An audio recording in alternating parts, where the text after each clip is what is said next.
Welcome to the Salmon Runs YouTube. Enjoy the video.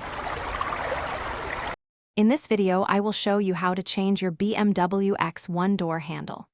First, gather your essential tools: a trim removal tool, Torx screwdrivers, specifically T20 and T30, a flathead screwdriver, and your new door handle assembly. Before you begin, ensure your vehicle is safely parked on a level surface with the parking brake engaged. Familiarizing yourself with the basic components of the door handle mechanism will make the process smoother and more efficient. Next, we'll tackle the interior trim. Using your trim removal tool, carefully begin prying off the interior door panel trim.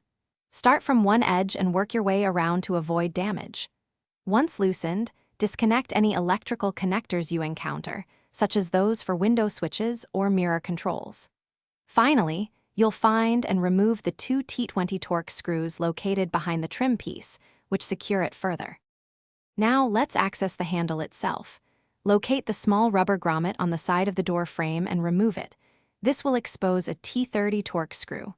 Loosen this screw, but do not remove it entirely. It's designed to release the outer handle mechanism.